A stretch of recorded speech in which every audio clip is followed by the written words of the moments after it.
오늘은 민수기 강의 17번째 시간으로 본문은 민수기 14장 13절에서 19절입니다. 민수기 14장 13절에서 19절입니다. 제가 봉독하겠습니다. 모세가 여호와께 여짜오되 애굽인 중에서 주의 능력으로 이 백성을 인도하여 내셨거늘 그리하시면 그들이 듣고 이 땅 거민에게 고하리이다. 주 여호와께서 이 백성 중에 계심을 그들도 들었으니 곧 주 여호와께서 대면하여 보이시며 주의 구름이 그들 위에 섰으며 주께서 낮에는 구름 기둥 가운데서 밤에는 불 기둥 가운데서 그들 앞에서 행하시는 것이니이다.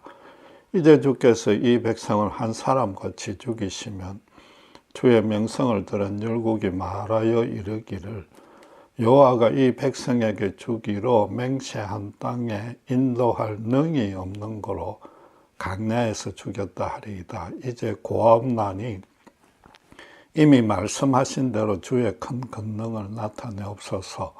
이르시기를 여호와는 노하기를 더디하고 인자가 많아 저악과 가시를 사하나 형벌받을 자는 결단코 사하지 아니하고 아비의 죄악을 자식에게 갚아 3, 4대까지 이르게 하리라 하셨나이다. 구하옵나니 주의 인자의 강대하심을 따라 이 백성의 죄악을 사하시되 애굽에서부터 지금까지 이 백성을 사하신 것 같이 사하옵소서.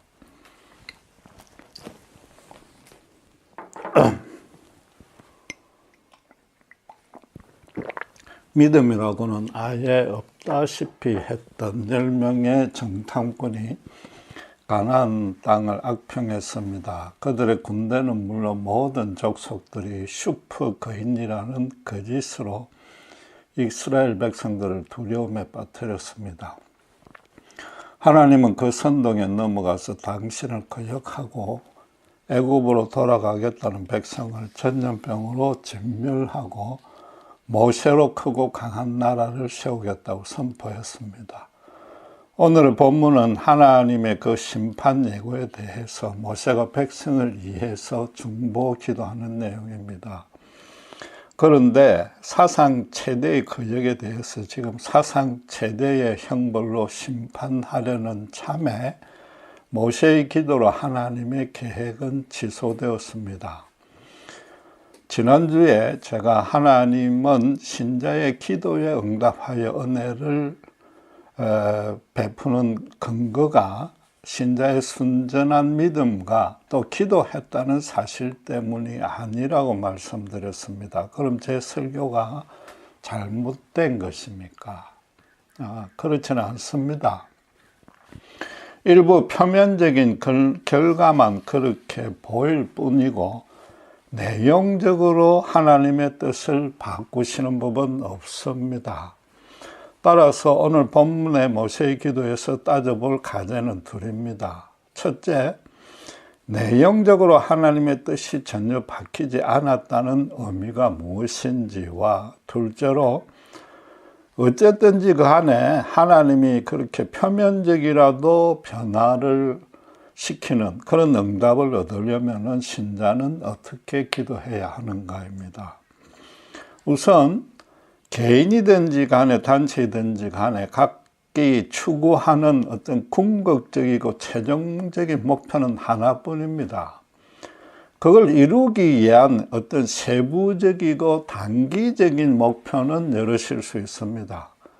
최후에 도착할 종착지는 결코 바뀌지 않는 것입니다. 그 종착지라는 것은 개인이든 단체든 그게 생성되고 존립하고 있는 가치와 의미인데 그 종착지가 바뀌면 개인이든 단체든 사실상 죽어 없어지는 꼴이기 때문입니다.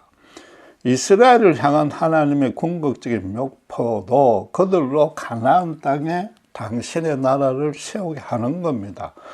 하나님은 지금 분명히 현재 이 백성들은 진멸시킬지라도 모세의 후손을 통해서 그 계획을 달성하겠다고 12절에 말씀했습니다. 이스라엘을 다 죽이는 한이 있더라도 당신의 뜻과 계획은 절대로 바꿀 수 없다고 말한 겁니다. 그만큼 최종 목적지가 너무나 좋으므로 반드시 그곳에 도달시키겠다는 겁니다. 당신의 계획을 포기도 변경도 하지 아니하고 도리어 실현시키고야 말겠다고 강력한 의지를 드러낸 겁니다. 그리고 새로 태어날 모세의 후손도 아무 공로 없음에도 그 복을 누리게 된 것입니다. 출애굽에서와 마찬가지로 인간의 공과 의는 단 하나도 반영되지 않습니다. 오직 영원하시고 불변하신 하나님의 의지만 거기에 작용됩니다. 그러나 아무리 모세의 후손이라도 지금 심판받을 이스라엘처럼 동일한 잘못을 범하면 그 박은 벗지 못하는 겁니다. 그럼 역으로 따지면 당신만 따라가면은 적과 꿀이 흐르는 땅을 차지하지 못하는 일은 절대로 일어나지 않는 것입니다. 지금 모세도 백성들의 죄만 사해 달라고 기도했지 가나안 정복 계획을 취소 내지 변경해 달라고 기도한 게 아닌 겁니다. 모세의 기도 내용도 잘 살펴보면 도리어 그 계획은 강력히 추진되어야 한다는 내용이었습니다. 모세의 기도로 하나님의 최종적인 목표와 계획이 수정된 게 없습니다. 하나님은 지금 그 계획을 달성할 사람만 모세의 후손으로 제안했다가 이스라엘 후손으로 백성으로 바꾼 겁니다. 하나님 쪽에서 원래 계획을 당신이 먼저 바꾼 후에 다시 원래 계획대로 돌아간 것 뿐입니다. 이 둘째로 살필 과제는 모세가 과연 어떻게 기도했기에 그렇게 하나님이 잠시나마 세부적으로 생각을 바꾸었는가 하는 겁니다. 지금 언뜻 보면 모세의 기도 내용이 굉장히 저돌적이다 못해서 불경한 것처럼 느껴집니다. 마치 제발 정신 차리십시오. 지금 도무지 하나님답지 않는 얼토당토 않는 말씀을 하고 계십니다라고 그분을 우중하는 것 같습니다. 15절 16절에 특별히 뭐라고 했는가 하면 주의 명성을 들은 여호와가 가나안 땅으로 인도할 능력이 없어서 광야에서 죽였다고 비난할 것이라고 기도했습니다. 이 모세의 기도 내용을 13절에서 16절까지 이런 내용을 알기 쉽게 시체말로 바꿔보겠습니다. 애굽에서 종살이 하던 이스라엘을 구해내고 생존 불가능한 광야에서도 온갖 이적으로 보호하여 이 자리에까지 인도했지 않습니까? 이제 와서 다 죽인다면 지금까지 한 일이 헛수고지 않습니까? 그럼 그동안 뭐하러 거짓거리를 했습니까? 애굽에서 10장 때나 광야 이적들로 인해서 애굽은 물론이고 열방들이 이스라엘 신의 능력이 지금 최고라고 인정하고 있습니다. 자기들 신들은 감히 대적할 수 없다고 지레 겁을 먹고 있는데 지금 가나안 땅에 들여보내지 않겠다고 하면은 그들이 여호와도 영 별 볼 일 없는 신이라고 조롱 멸시할 겁니다. 하나님 제발 정신 차리십시오. 이런 뜻입니다. 하나님은 당신의 이름이 높아지고 당신이 영광이 드러나는 방식으로만 역사해야 하지 않습니까? 지금 그러니까 하나님의 체면에 금가는 일은 제발 하지 말라고 간곡히 호소하고 있는 겁니다. 열방들 사이에 한껏 당신의 영광이 올라가 있으니까 그걸 제발 사그러들지 않게 해달라는 겁니다. 그런데 광야에서 200만 명을 한 명처럼 단번에 진멸할 수 있다면 그건 그야말로 무시무시한 능력입니다. 애국과 여러 족속들은 여호와는 이미 굉장하다고 두려움을 품고 있는데 그게 더 커질 겁니다. 당신께 거역하는 죄를 범하면 가차없이 심판하는 정말로 무서운 신이라고 판단할 것이므로 거꾸로 여호와 이름이 더 높아지지 않겠습니까? 거기다가 지금 하나님이 가나안 정복 계획을 전혀 변경 취소하지 않고 더 강하게 지금 말하고 있습니다. 그럼 모세가 기도한 내용이 조금 불합리한 것 아닌가? 하나님 뜻에 어긋나는, 핀트가 어긋나는 건 아닌가? 살펴봐야 하는데 그렇지는 않는 겁니다. 하나님 심판 예언을 자세히 보면은 이 정복 계획을 이 백성으로는 이루지 않겠다는 것 뿐입니다. 모세도 거기에 맞춰서 비록 죽어 마땅한 죄를 지은 것은 사실이나 이 백성에게 한 번만 더 기회 주십시오. 이들을 용서하시고 이들을 통해서 당신의 계획을 이루어달라고 호소한 것입니다. 모세의 후손으로 하나님 나라를 세우겠다면 앞으로 또 수백 년이 더 걸려야 합니다. 그 몇 명 안 되는 후손들을 복서에 지금 칼을 갈고 있는 애굽이나 이방 족속들의 위협에서 지켜내려면은 이면에는 바벨론의 노예로 또 수백 년을 고생을 시켜야 할지도 모릅니다.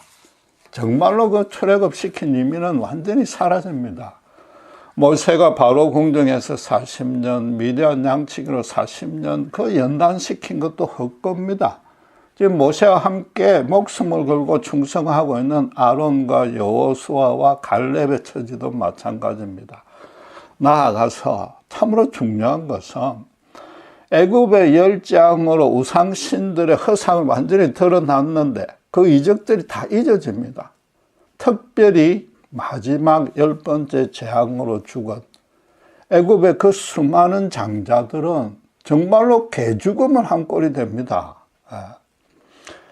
지금 따라서 모세는 지금까지 행한 모든 역사들이 하나님이 그저 한번 재미삼아 해본 것밖에 더 되지 않느냐고 따지고 있는 셈입니다. 아무리 하나님이라도 자기 기분 내키는 대로 하지 마시라, 이런 뜻인 셈입니다. 알다시피 고대의 전쟁은 신들의 능력의 다툼이라고 여겼습니다. 애굽이나 지금 열방은 여호와가 전쟁에서 가장 능한 신으로 알고 있게 됩니다. 세계 최강 애굽을 80 넘은 노인 한 명이 나서서 10번 싸워서 10번 다 무참하게 이겼습니다. 도무지 살아날 수 없는 강야에서도 만나와 메추라기와 반석의 생수로 생생해져 가지고 자기들 앞에 지금 섰습니다. 그래서 모든 족속들이 애굽의 그 강한 신들조차 다 패했다면은 요 앞에 이길 신들, 즉 이길 나라는 하나도 없겠다고 여기고 있습니다. 그런데 정작 가나안 족속 앞에 물러서면은 대규모 전쟁에는 능한 신이 아니라고 오판하게 된다는 겁니다. 여호와도 이스라엘 백성처럼 가나안의 슈퍼 거인 족속 앞에는 힘 한번 못 쓰는구나라고 조롱할 것이란 겁니다. 숨겨진 뜻은 지금 이스라엘 백성이 슈퍼 거인한테 겁먹고 돌아섰는데 하나님도 그럼 그렇게 하면 지금 자가 당착이지 않습니까? 엄밀히 말하면 그런 뜻이 된단 말이에요.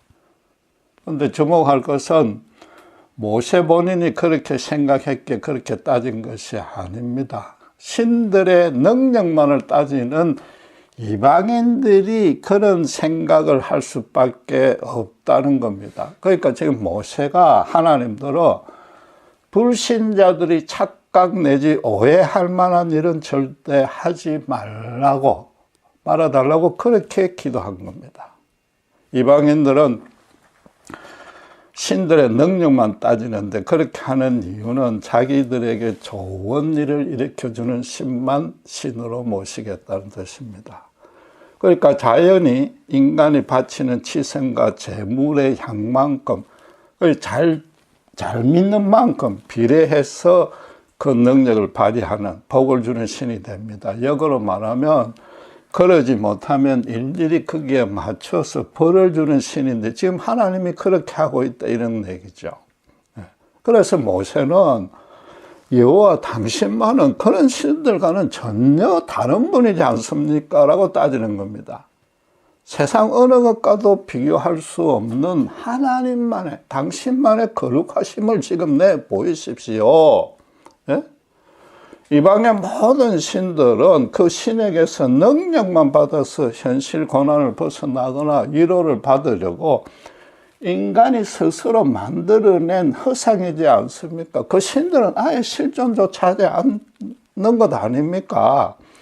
실제로 살아계신 하나님만이, 당신만이 하늘과 땅을 다 통치하시는 유일한 분이지 않습니까? 이 땅 전부를 당신의 뜻과 계획대로 주관하시는 분을 이뭘 만천하가 똑똑히 보게 해 주시옵소서. 그렇게 기도하는 겁니다. 지금 모세의 기도에서 주목해야 될 부분이 또 있습니다. 무작정 이스라엘 백성을 용서해달라고 한 것이 아니고 하나님의 뜻에 맞는 기도를 했습니다.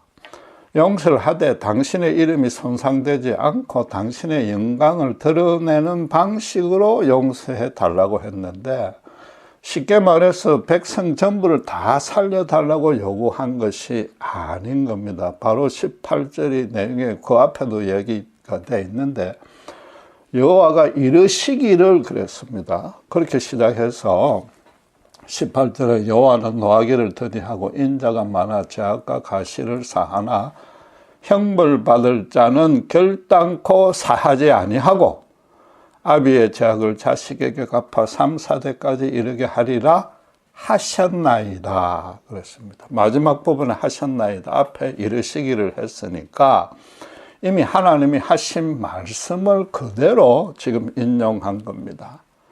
이는 시내산에서 십계명을 전수받을 때에 우상을 새겨 절하며 섬기지 말라고 두 번째 계명을 주시면서 하신 말씀입니다. 당신께서 질투하시는 하나님이므로 그런 우상 숭배자는 반드시 3, 4대까지 벌하신다고 출애굽기 20장 5절에서 선언한 겁니다. 그런데 이 말씀으로 거쳐서면 언뜻 아비의 죄를 아들에게까지 물리는 즉 연자제같이 심판만 즐기는 무서운 하나님이 될 뻔했습니다. 그러나 하나님은 그때 이어서 나를 사랑하고 계명을 지키는 자에게는 천대까지 은혜를 베푸니라 라고 출애굽기 20장 6절에 약속했습니다. 그러니까 어느 누구도 하나님께 순종했다고 그 후손이 천대까지 은혜 받는 법은 없습니다. 따라서 지금 천대까지 은혜 주겠다, 3, 4대까지 벌 주겠다, 저주하겠다는 것은 은혜와 형벌 두 개가 있는데 그 중에 은혜가 형벌에 비해서 비교할 수 없을 정도로 크다. 그 뜻만 나타내려는 가장 강조법일 뿐입니다. 그러니까 지금 모세도 맨 먼저 노하기를 더디하고 인자가 많아서 죄악과 가시를 사하시는 하나님이지 않습니까? 라고 먼저 전제한 겁니다.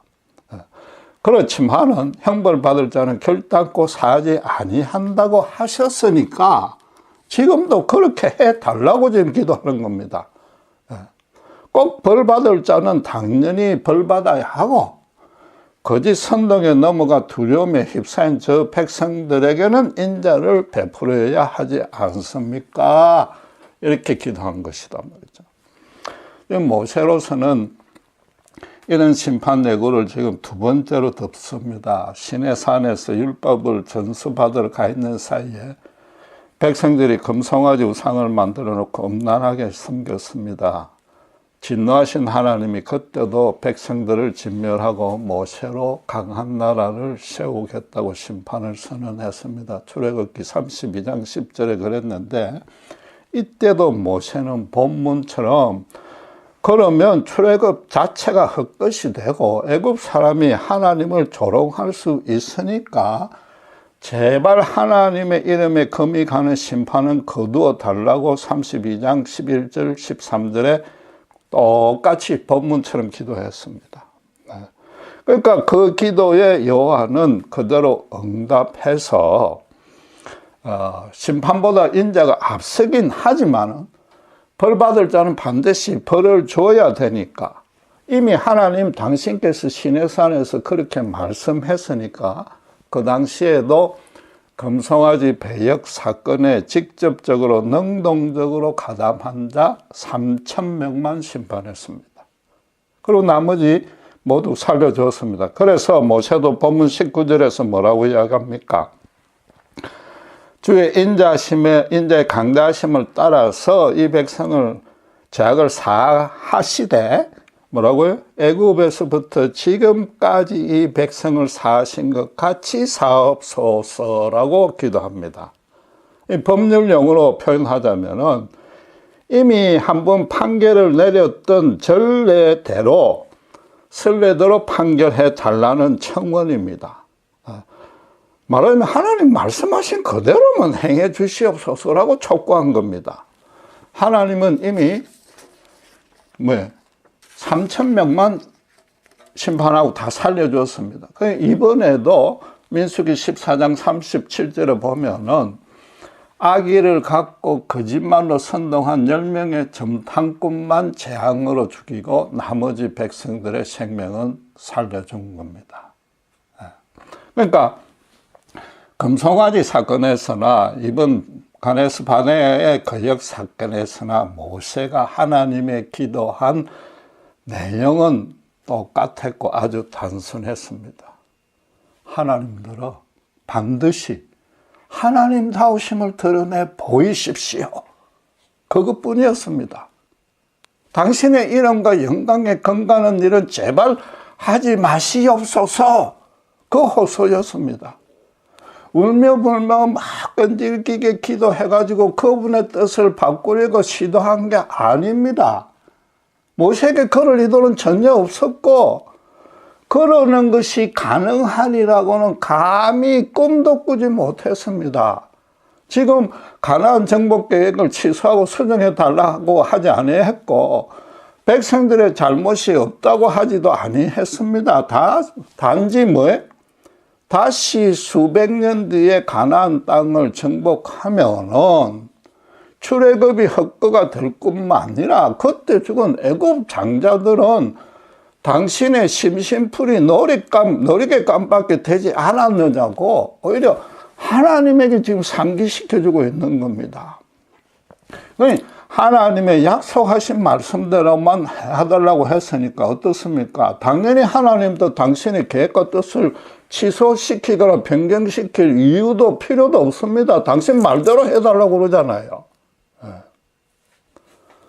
그러니까 금송아지 사건에서나 이번 사건에서나 이런 기도와 응답의 모든 일련의 과정을 두 번에 걸친 걸 다 살펴보면은 하나님은 마치 모세에게 무슨 약점이라도 잡힌 것 같습니다. 그냥 그대로 다 응해 줬습니다. 모세가 하나님의 입장에서 따져서 그분이 응답해 주지 않으면 안 될 내용으로만 기도했기 때문인 것입니다. 이제 우리의 기도를 살펴볼 내용입니다. 어떻게든 그분의 뜻을 조금이라도 바꿔보려고 어떤 식으로 기도합니까? 천일 작정 새벽 기도를 하거나 무슨 일주일 열흘 금식 기도를 하거나 응답해 주시면 제가 뭔가 큰 것을 바치겠다고 서원 기도를 하거나 그럼 응답이 잘 되고 하나님의 뜻마저 바꿀 수 있다고 가르치어져 왔습니다.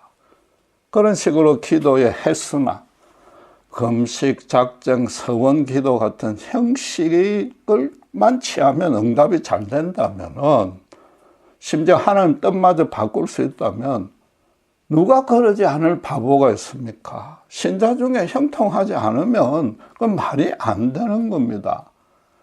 그게 맞다면은 기독교 신자는 무병장수 형통해야 되고 세상에서 최고 출세해야 되는데 현실은 전혀 그렇지 않고 오히려 반대로 가지 않습니까? 이런 식의 가르침은 치성을 바치는 만큼 비례해서 복을 주고 그 반대로 벌만 준다는 이방 우상 종교의 가르침과 하나도 다른 건 아닌 겁니다. 기도란 건 형식이 절대 문제가 아닙니다. 성경에 그런 형식의 기도가 종종 등장하는 이유는 이겁니다. 이미 하나님께 헌신 충성하고 있는 종이 자신들의 순전한 믿음을 그렇게 표현하고 싶어서 그런 식으로 기도한 겁니다. 그들이 그렇게 해야만 응답을 잘 받으리라고 기대한 것도 아니요, 의도한 것도 절대 아니란 말입니다. 물론 우리도 하나님의 약속의 말씀을 붙잡고 기도하려고 노력합니다. 그런데 문제는 그러다 보니까 그래야 응답 잘 받는다고 하니까 그분의 능력을 강조하는 말씀은 찾고 그것도 그 의미도 정확히도 모르고 마치 주문 외우듯이 그 말씀대로만 자꾸 중얼중얼하고 그대로 해달라고 때를 씁니다. 대표적인 예 하나만 간략하게 살펴보겠습니다. 내게 능력 주시는 자 안에서 내가 모든 것을 할 수 있다는 빌립보서 4장 13절이 대표적입니다. 이는 영적 진리인 것은 틀림없으나 이게 하나님이 주신 약속이 아니라 우선에 사도 바울의 개인적인 고백입니다. 그리고 그 모든 것을 행한 것은 바울이었지 하나님이 바울 대신에 모든 것을 행해 주신 것이 아닙니다. 자신이 기도만 하면 그대로 하나님이 다 해주는 것으로 지금 신자들은 아주 크게 착각하고 있습니다.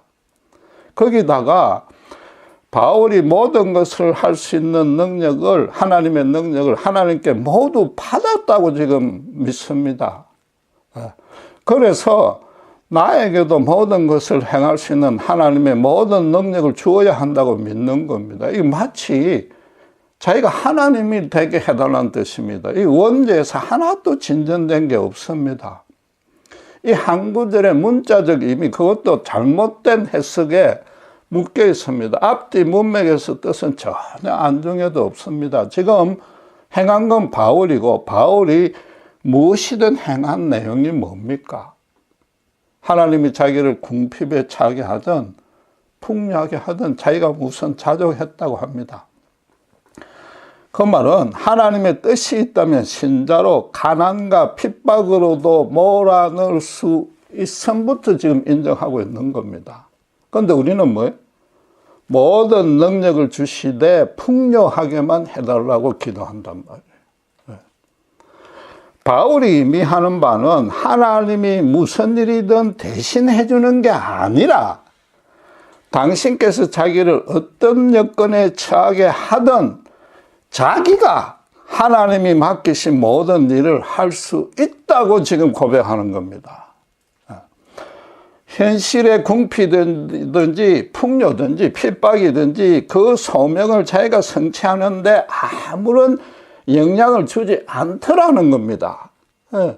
다메섹 도상에서부터 강권적인 은혜로 이방인의 사도가 된 이후로 모든 것을 이끌어가는 건 하나님이시더라. 자기는 순종했다. 순종했더니 하나님 뜻이 이루어지더라. 그걸 몸소 체험한 그 이후의 고백인 겁니다.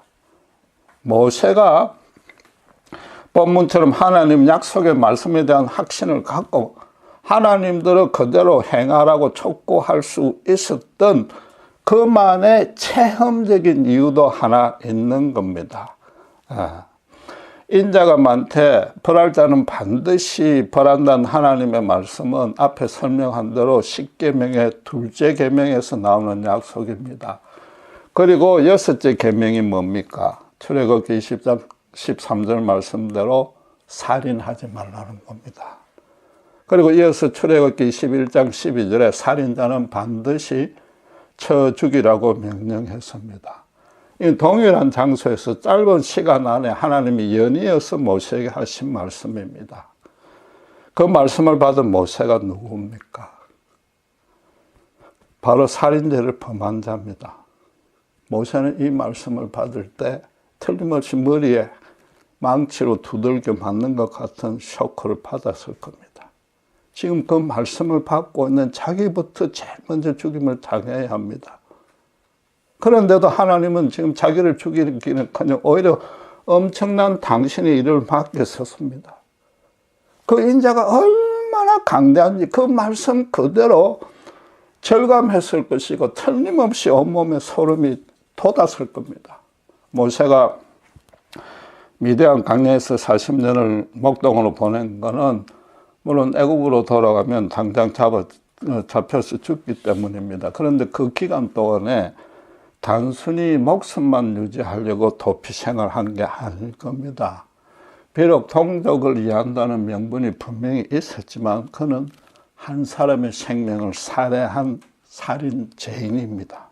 분명히 그는 그 죄를 시간이 지나고 나니까 정신을 차리고 나니까 뉘우치고 뉘우쳤을 겁니다. 하나님께 용서를 빌고 또 빌었을 겁니다. 그러다가 떨기나무 불꽃에서 하나님이 임재했을 때 하나님을 대면하면 죽는다. 그 원리도 원리지만은 자기는 그 살인죄만으로 이제 하나님 앞에 죽었구나 싶었습니다. 그런데 하나님은 죽이지 아니하고 또 출애굽의 소명을 주었습니다. 도대체 이거 믿기지도 않은 인자니까 모세가 어떻게 내게 그런 자격이 있는지 없지 않느냐? 자꾸만 하나님께 5번이나 묻고 또 물은 겁니다. 그러고 지금 이후에 십계명을 받았을 때 하나님은 당신은 노하기를 더디한다고 당신께서 다시 확인해 주었습니다. 지난 80년 동안에 모세는 애국과 미디안의 우상신들의 행태에 대해서 말하자면 잘못하면 일일이 벌주는 그런 모습에 아주 익숙해져 있습니다. 80년 동안 우상만 봤습니다. 여호와의 인자가 다른 이방 신들과는 아예 비교가 안 된다고 새삼 절감한 겁니다. 그래서 본문 19절에서 애굽에서부터 지금까지 이 백성을 사하신 것처럼 이번에도 용서해 달라고 했는데 그 안에 포함된 모세의 개인적인 용면은 또 하나 있는 겁니다. 저 같은 살인자도 하나님 사해 주셨고 이 큰 일을 맡기셨지 않습니까? 저 백성들은 살인죄를 저지른 것도 아니고 그러니까 저를 용서하신 선례를 따라 그들도 용서해 주시옵소서. 이 뜻이 있는 겁니다. 대신에 무조건 용서해 달라는 거 아니라 자기처럼 40년이라도 회개하고 자숙할 기회라도 한 분이라도 더 줘야 될 거 아닙니까? 그렇게 요구한 겁니다. 하나님도 모세의 그 숨은 뜻을 알고 그대로 응답해 주었으나 불행하게도 이스라엘은 이번에도 참된 회개를 하지 않았기에 광야에서 40년간 방황하다 죽는 벌을 받은 겁니다. 지금 모세는 분명히 자기가 받은 약속이 있고 그 약속이 지난 신앙 여정 가운데 그대로 실현되는 체험을 했습니다. 그 약속이 살아있는 진리, 아니 생명이 되었습니다. 그러니까 자기 생명을 걸고서라도 당당하게 따지듯이 기도할 수 있었고 그래서 일부라도 하나님의 뜻이 바뀌는 응답을 받은 겁니다. 여러분 이런 원리는 오늘날에도 그대로 적용됩니다.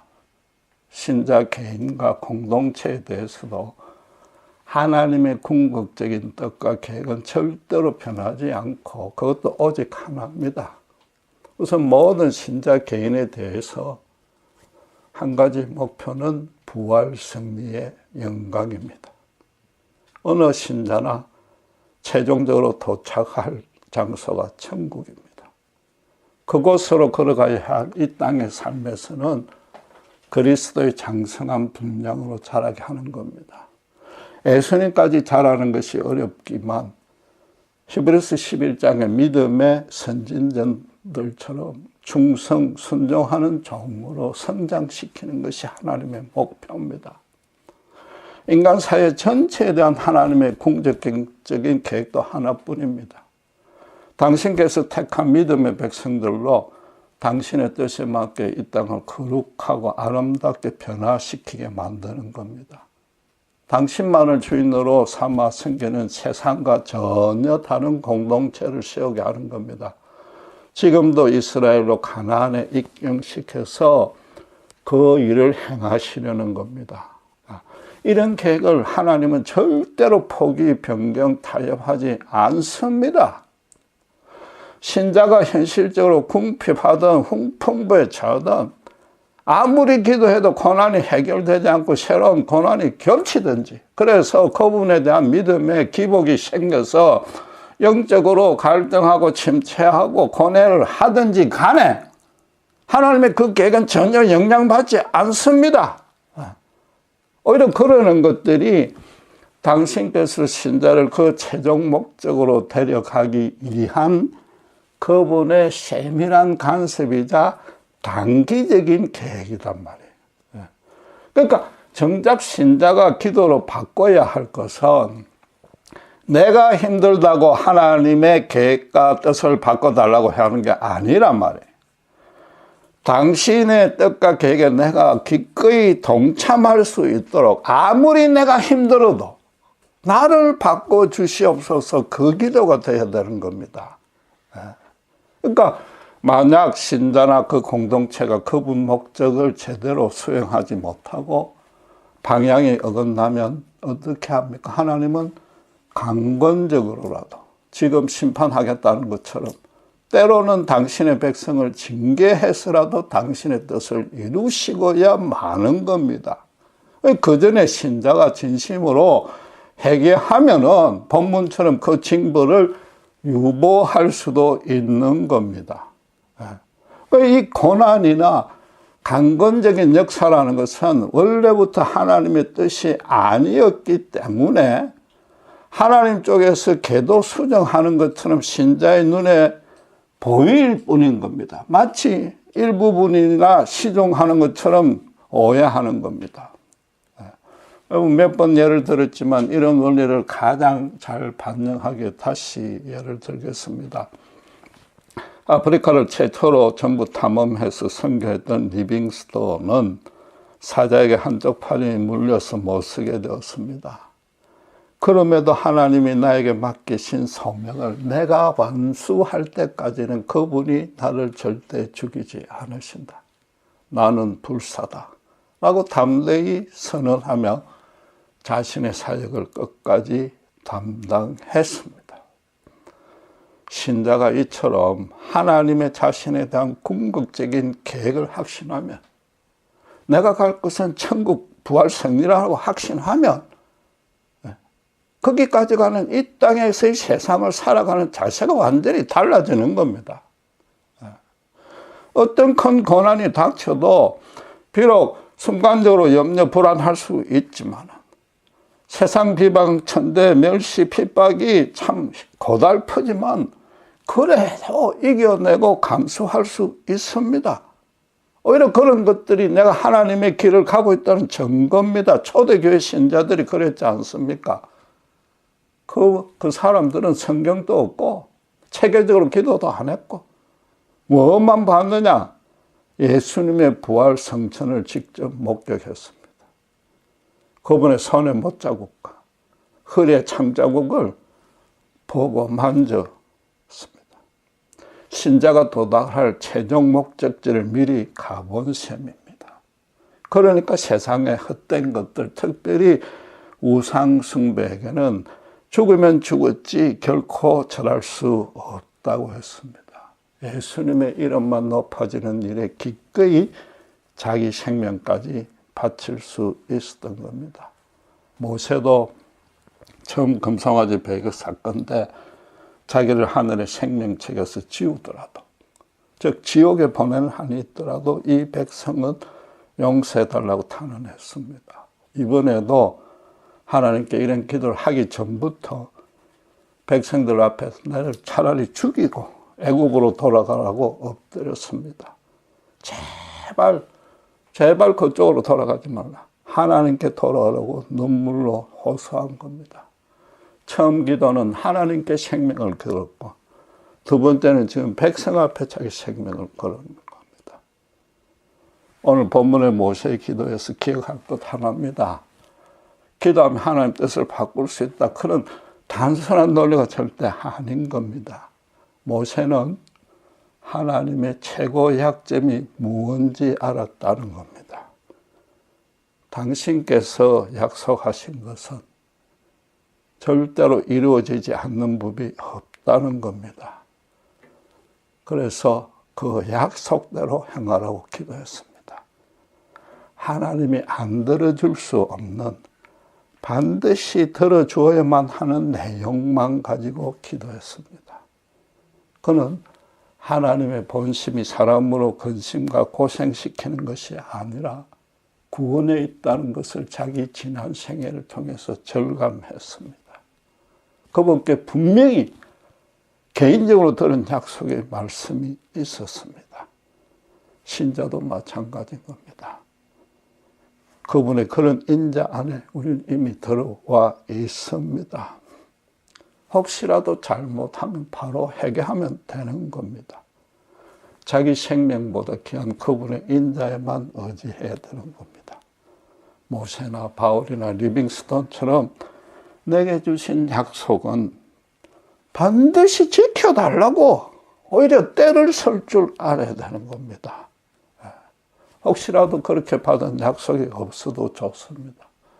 어쨌든지 간에 하나님 뜻대로 하옵시고 나를 들어 하나님의 일에 사용하여 주시옵소서. 그러면 죽으면 죽으리라고 하겠습니다. 자신을 온전히 드리는 기도를 해야 되는 겁니다. 왜냐하면 하나님은 당신의 일을 이루시는 것만 응답해 주시기 때문입니다. 그때 비로소 모세처럼 부분적이나마 일시적으로나마 하나님 뜻을 잠시 바꿔주는 그런 놀라운 은혜를 체험할 수 있는 겁니다. 그러나 끝까지 기억할 것은 그런 잠시만의 기도 수정도 결국은 천국으로 가는 그 길에서 이탈하는 법은 절대로 없다는 겁니다. 기도하겠습니다.